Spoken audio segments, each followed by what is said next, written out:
Media कर्मियों का धन्यवाद करता हूं जो हमारे इस थोड़े से समय में आप जो हमने दिया था आप यहां पहुंच गए और हम सॉरी फॉर दैट कि आपको हमारा बाहर वेट करना पड़ा। हमारी अंदर एक मीटिंग चल रही थी। शुक्रिया मोदी जी कार्यक्रम था जिसके लिए हमारी national policy and research in-charge doctor Jafreen ji आई हुई हैं। उस प्रोग्राम के लिए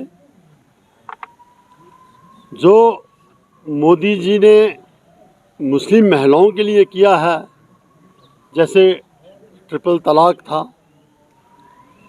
जैसे 45 इयर्स एज की बिना शोहर के जो हज के लिए लेडीज़ जा सकती हैं वो था, और वुमेन रिजर्वेशन बिल। तो इसके लिए जो हमारा कार्यक्रम था, शुक्रिया मोदी जी, तो ये सारे हिंदुस्तान में चल रहा है।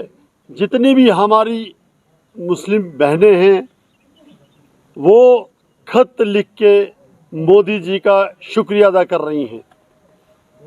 तो उसी कार्यक्रम के तहत हमारी डॉक्टर जाफरीन जी उनको बता रही थी कि इसके अलावा भी जो हमारी सरकार की स्कीम्स हैं पर्टिकुलरली मुस्लिम वुमेन के लिए एंड और वुमेन्स के लिए, तो उसके बारे में ये प्रोग्राम था, उनके बारे में बताया गया। तो इसके साथ ही जो फर्दर भी आगे आने वाले प्रोग्राम हैं, कुछ कार्यक्रम हैं जो हम करने जा रहे हैं, उसके बारे में हमारी ये जो मीटिंग थी, अंदर मीटिंग चल रही थी। शुक्रिया। और मैं ये चाहूँगा कि अगर आपने कुछ इसके कंसर्निंग कुछ सवाल अगर आपने पूछने हैं तो हमारी डॉक्टर साहब हैं, डॉक्टर जाफरीन, ये आपको उसका जवाब। विशेष रूप से हमारी भारतीय जनता पार्टी अल्पसंख्यक मोर्चा के तहत हम लोग ये शुक्रिया मोदी जी अभियान पूरे राष्ट्र में हम लोग जारी किए हैं। और हमारे अल्पसंख्यक मोर्चा माइनॉरिटी मोर्चा के अध्यक्ष नलवा जी ने आप लोग को विशेष रूप से इस विषय में बताया है। और ये शुक्रिया मोदी जी अभियान के तहत हमारे पूरे देश भर, कश्मीर से लेकर कन्याकुमारी, कच्छ से लेकर अरुणाचल प्रदेश तक, हमारी समाज की हर मुस्लिम महिलाओं को हम लोग महिलाओं के तहत हम लोग शुक्र गुजार रहे हैं हमारे यशस्वी प्रधानमंत्री नरेंद्र भाई मोदी जी के, विशेष रूप से 3 विषय को लेके। पहली है कि हमारी जो 3 तलाक की प्रथा को जो आउटलॉ किए हैं उसके लिए। दूसरी है कि बगैर महरम की आज हज कर सकती हैं हमारी महिलाएं जो 45 साल की उम्र से ज़्यादा है। और 2023 में ये गर्व की बात है कि भारतीय जनता पार्टी की नेतृत्व के सरकार में ही ये संभव हुई है कि 4314 महिलाएं इस साल बगैर महरम की हज करने में सक्षम हुए हैं। तीसरी बात है कि हमारे जो वुमेन रिजर्वेशन बिल 33% महिला के नाम पे हुए हैं, उसके लिए भी हम लोग शुक्र गुजारने चाहते हैं माननीय प्रधानमंत्री नरेंद्र भाई मोदी जी को कि आने वाले समय में पूरे संसद में, पार्लियामेंट में हम लोग 181 महिला देखने के लिए संभव होगा। आने वाले समय में ये संभव होगा एकमात्र हमारी भारतीय जनता पार्टी की नेतृत्व की सरकार के तहत ही, क्योंकि पिछले जो 65 साल कांग्रेस की सरकार, कांग्रेस शासित सरकार थी, हमने देखे हैं कि हर चीज़ बातों में ही रह जाती है, कर्म में नहीं आते थे। अपने दुकानें खोल के रखते थे वो लोग, अपने घर बनाते थे, तुष्टीकरण की राजनीति में खुद पूरे ज़िंदगी गंवा दिए उन्होंने, बिता दिए हैं। पर भारतीय जनता पार्टी की 9 साल की सरकार, कांग्रेस की 65 साल और भारतीय जनता पार्टी की 9 साल की सरकार में जो बदलाव लाए हैं आप लोग देख रहे हैं, आजमा रहे हैं। ज़मीनी हकीकत आज कश्मीर में देखिए, खुलेआम आज हम लोग प्रेस कॉन्फ्रेंस कर रहे हैं, निडर होकर हमारी बहनें, सारी बहनें साथ में बैठी हुई थी। आप लोग अंदर जाएंगे तो देखेंगे सारी बहनें भी साथ में हैं। यह संभव हुआ है एकमात्र भारतीय जनता पार्टी की नेतृत्व के सरकार के लिए। साथ ही में हमारे जो आने वाली समय है 2024 में जो हमारे लोकसभा के चुनाव आ रहे हैं, उसके लिए भी हम लोग जोरदार तैयारी कर रहे हैं पूरे देश भर में।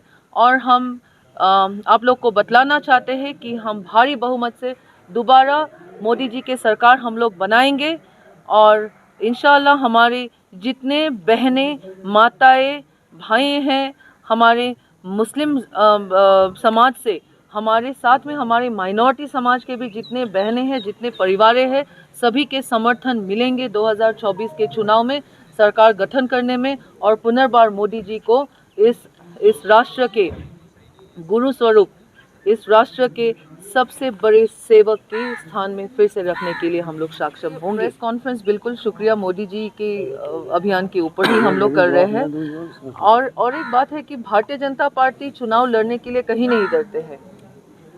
भारतीय जनता पार्टी जिस तरीके से जब हमारे एक डॉक्यूमेंट, फॉर एग्जांपल उदाहरण स्वरूप आपको बोलते हैं, जब हमारी एक मैनिफेस्टो रिलीज होती है चुनाव से पहले कि कांग्रेस वाली है in.i.n.d.i.11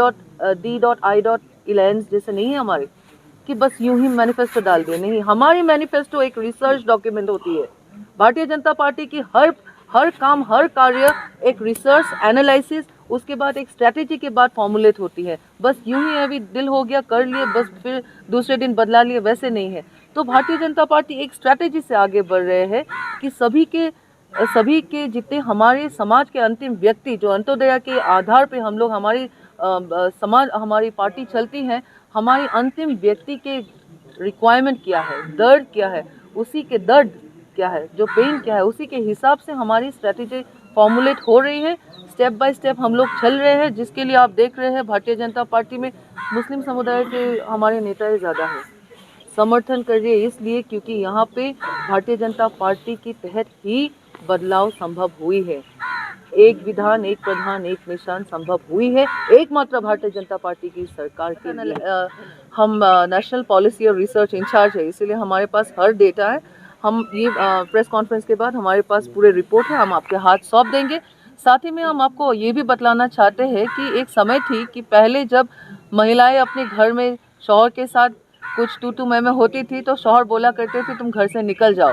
मोदी जी के सरकार के आने के बाद वो प्रधानमंत्री आवास योजना के तहत जो गृह मिले हैं, हमारी माता और बहनों के नाम मिले हैं, जहाँ पे शौहर नहीं बोल सकते आप घर से बाहर चले जाइए, क्योंकि आज के तारीख में घर अपनी महिला, अपनी जो माता है उनके नाम पे घर हुए हैं। और रही बात आपकी डेटा एनालिसिस में हमारे जितने बेनिफिशरीज है, प्रधानमंत्री उज्ज्वला योजना से लेके, जनधन योजना से लेके, बेटी बचाओ से लेके, हमारे जितने योजनाएं हैं एग्जैक्ट डिटेल ऑफ बेनिफिशरीज आपको हम दे देंगे। और साथ ही में ये भी कहलाना चाहते हैं कि उज्ज्वला योजना में 37% हमारे मुस्लिम बहनों को मिली है। मुस्लिम समाज नहीं, मुस्लिम बहनों को, only women. And I am not just only talking about Kashmir, all over the country. और रहा बात कश्मीर के आपको और मैं ज़मीनी हकीकत दिखा दूंगी, आप भी शॉक्ड हो जाएंगे। मैडम, ब्रेकिंग न्यूज़ आपने दे दिया हमें। Thank you so much.